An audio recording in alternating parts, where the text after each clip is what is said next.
Hello and welcome to Leadership Satsang. I'm your leadership coach, Yukti. As we prepare ourselves to celebrate the 79th Independence Day on 15th August of this year, which is the coming Friday, I thought it's an apt moment for us to reflect upon what freedom actually means for us in our day to day life today.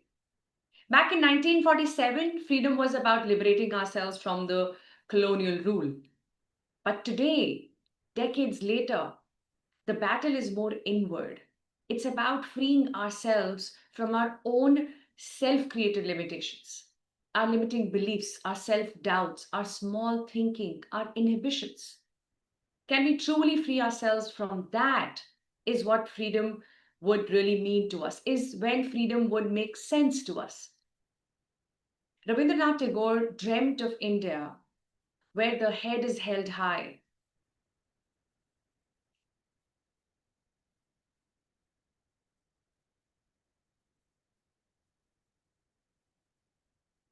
Rabindranath Tagore dreamt of India, where the mind is without fear and the head is held high. So that's what makes me think. It makes me think if that dream has really come true or not. Yes, we have our own constitution today. Yes, we are setting our own guidelines. In fact, I love the way our prime minister is standing tall in front of the whole world, not giving in to the dominance that's being exerted upon us. But at an individual level, what does freedom mean to us? That's $1 million question. That's what I want to take you through as we reflect upon this topic together. But before we do that, let's prepare ourselves to be here in this moment completely. And we do that by chanting Om together 5 times. So, may I invite you to please readjust yourself and prepare yourself to chant Om so that we can then be here 100% and dive into this very, very relevant discussion on bringing in true freedom. How can we bring in real freedom in the real sense in our real life? Let's get to that in a bit. So, 5 times chanting Om together as we inhale. We prepare ourselves, and when we exhale, we chant it out loud, if you can, in your own space. Take a nice deep breath in and breathe out. And breathe in again. You can use chin mudra, which is your thumb and the tip of your index finger touching each other. You can also take dhyan mudra, which is your right hand in your left hand and the two thumbs gently touching each other, placed on your lap, whatever you're comfortable with. So take a nice deep breath again, holding that mudra gently, and quickly scan if there is any stiffness anywhere in your body. Let it go. If there's any heaviness somewhere, just breathe it out.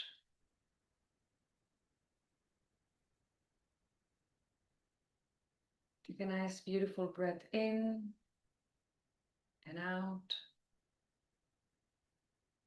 And with the next breath, we will start chanting together. Breathe in.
Shanti. Shanti. Shanti. And rub your palms together. Gently placing them on your eyes, your face, your neck, your shoulders, your stomach, your legs, and slowly come back. All right, tell me, are you here with me 100%? Give me 100% in the chat if you're here with me 100% so that I can set you free. That's what we're going to do. I want to share with you 3 ways to bring in real freedom. Freedom in your day-to-day life, freedom from your own self. How many of you are excited to learn this? Give me excited in the comments, please. And as you share the excitement, tell me which part of the world are you connecting from today? Are you here 100%? Give me 100% from Jharkhand, excited to set myself free. That's the kind of comment I'm looking for. 100% here from Bangalore, excited to set myself free. Let's have those comments coming in, please. And while you do that, I want to create space for some learning that requires immediate action. I've always said knowledge is not power unless it is implemented, it is acted upon. So you might know some bit of this or all does not matter. What matters is by the end of this satsang session, what are you willing to bring to action? That's what matters. So are you ready to take some action? Give me action in caps in the comments, please. Say action in caps, capital letters in the comments so that I know you're super excited and ready to take some action so that we can bring in that sense of independence amidst all the responsibilities that we have to deal with. You see, freedom doesn't mean dodging what you're responsible for, okay, or cutting short the commitments that you've made to yourself or other people who matter. That's not freedom, right? Running away and escaping, going to Himalayas and not living up to, the choices you've made in your life, that's not freedom. That's an escape. Freedom is when there is lightness in your being in the middle of everything you're doing. That is freedom. So, 3 ways to bring that sense of freedom in starts with you working on your limiting beliefs first. Freedom from your limiting beliefs. Now, what are limiting beliefs? We all have beliefs. We all believe in a few things. We don't believe in a few things. We sometimes believe in ourselves. Sometimes we lack that belief we need to have in ourselves. There are a few beliefs which work for us. These are beliefs we call as empowering beliefs, right? And then there are a few other set of beliefs that limit us. They're called as limiting beliefs. Whenever you catch yourself saying, I can't do this, that's a limiting belief.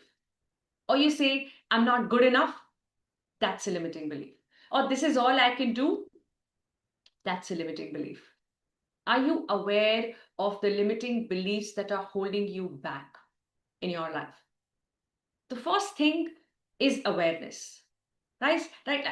We've discussed many times, I've said many times, improvement is not possible without awareness. We need to first be aware of what we need to improve, right? So, are you aware of your limiting beliefs? If you are, then I would encourage you to pen them down. Write down your limiting beliefs if you can. Right now, in this moment, you may not want to share in the comments. If you can, great, because it'll be very eye opening, inspiring for many other people to zero down on their beliefs. But if you're uncomfortable doing that, put it in your own notebook, but put it down on paper, put it down in writing. At least 5 limiting beliefs. Your limiting beliefs about money. For example, money doesn't come to me easy. That's a limiting belief, right? I have to work much harder than anyone else to get money. Limiting belief. Money doesn't stay with me. Limiting belief. What is your limiting belief related to money? Related to your capabilities? Related to your relationships? Related to your self-worth? Related to how you see this world? What are some of these beliefs holding you back? These are the unseen shackles that tie us down. Even though we look free, you might even have a very supportive family. You might have a very open environment at home. Nobody really is putting any restrictions on you, maybe. And yet, you're not free.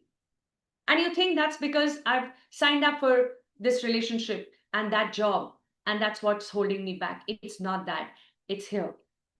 It's in the beliefs that we have created. So, how do we deal with that? How do we break out of this? How do we go beyond these limiting beliefs? Let me break it down into steps for you. Step number one, write down your limiting beliefs. Step number two, ask yourself, when was this not true? Okay, this is also called as self inquiry as a tool, which means you are digging out one evidence from your life to make this belief untrue. Okay, so for example, money doesn't come easy to me. But there was that one project that I did, and I didn't even work that hard. In fact, I had a lot of fun doing it, and I got some easy money in that project. So, in that one instance, money came easy to me. It was not difficult. I didn't have to slog that one time. If it has happened even once, then this belief stands untrue. You getting what I'm saying? Give me got it in the comments. Please say got it in the comments. There is one belief, and then there is one evidence to prove why this belief is not true. And then comes the final step, and that is to write down your empowering belief. This is also called as reframing. What would you want to believe instead? So the limiting belief is money doesn't come easy to me. Evidence when it's not true is 3 years back, I got this project. I barely worked on it and I got some good sum of money. It came in real easy. Empowering belief or the reframing is money comes easy to me when I'm open for it. Money comes easy to me and I'm open for it. Even better instead of when. So that becomes your new belief. Trust me, as much as this might sound like a textbook thing or a theoretical exercise, every theory brings in the potential to change the practical life we live. Everything that you have lived or are living somewhere is basis some theory that you are practicing. The question you have to ask yourself is this working for me? Is this serving me? Is this theory working? If it's not working for me, if this is not serving me, why can't I challenge this and bring in another theory? And this will remain a theory till you practice and practice and practice enough for it to make it your new normal. That this is what your new belief is. That's it. And now there is no theory attached to it anymore. It's now the way you live. That's the kind of transformation I'm encouraging you to bring into your own life. And that's the whole idea of putting these satsang sessions out for you. I'm creating this potential for change, guys. I cannot create that change for you because no one can. You need to take that step to bring things into action, to pick it up from here and put it back into your life. Does this work? 100% money back guarantee. It works. It works for those who are willing to commit themselves to this practice. It takes practice. The second way to bring in that inner freedom is to free yourself from your fears. It's not just limiting beliefs, it's also our fears that hold us back. Fear of failure, fear of rejections. And these fears don't let us try anything new. These fears don't let us go beyond our comfort zone. They don't let us think big. They keep us small within this known space. The fear is what? The fear is about the unknown, right? But if you don't get into the unknown, there is no scope for any new learning. Then you will keep doing what you're doing and you will do it the way you know how to do it. And there's no better way of doing it. And so, where do we expect growth to come from? It's almost impossible, right? So, when you free yourselves of this fear, is when you bring in real growth. Now, let me tell you something. I haven't met a single person, including me, who does not experience fears, including fear of failure, including fear of rejections. So the idea is not to wait till there is no fear. The idea is to go ahead despite the fear. That's the idea. What does it take to do that? It takes a lot of courage that needs to come in. Courage to go beyond the fear. Courage to do what you need to do despite the fear. Courage to put yourself up on the stage despite having this fear of public speaking. Even if your knees are shaking, even if you think that you're sweating more than usual, when you find yourself standing on that stage, When you find yourself completing what you have to say and you coming down from that stage, that moment, that feeling is a feeling of real freedom. And you cannot experience this if you don't bring in that courage to face the fear in the eye and go beyond. Still go beyond. That's what it takes to move away from putting yourself into that shell and get into that space where you can choose to break free. When you choose courage to overcome your fears, when you choose resilience instead of being a victim. I want to read out a beautiful line I've written for you all. It's from this book I've recently finished reading, Man in Search of Meaning. Very strongly recommended by so many for so many years, and it's been in my on my shelf for very long time. Finally, last month I got some time to pick it up, and I finished it, and I loved every bit of what I read. It's by Viktor Frankl, and he writes, "Everything can be taken from a man, but one thing, the last of human freedoms, to choose one's attitude in any given situation, in any given set of circumstances, in his own way." Now, this is a story written by a survivor of Auschwitz, right? And he's a psychologist. And he was, in this entire story, he narrates the near death experiences and even real death experiences of so many people around in that concentration camp that he was a part of. And it's amazing how he brings out stories of courage, how he brings out stories where people chose to change their perspective to the same situation. The attitude was different. Just that shift in the attitude moved them from being a victim of the situation, the circumstances, to bringing in resilience and bouncing back, finding a reason to smile when everything around is melting, literally. If in such harsh conditions one can find resilience, why can't we? Where are we stuck? In the boardrooms? In the conflicts with peers? Or maybe some misunderstanding at home with people we love? What is the worst challenge we're dealing with? Maybe someone dear we've lost. And though cognitively we understand that that's a loss forever, can we change the attitude to see the silver lining? Can we change the attitude to choose to live with those beautiful memories with that person? Shift in that attitude to choose to look at the bigger picture instead of locking horns in the boardroom. It's a choice. It's a choice that we make, which brings in freedom. It's not about not having a problem. It's about choosing the right attitude to deal with the problem.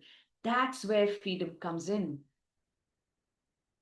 Am I reaching out to you all? Is any of this a compelling case for you to bring to practice?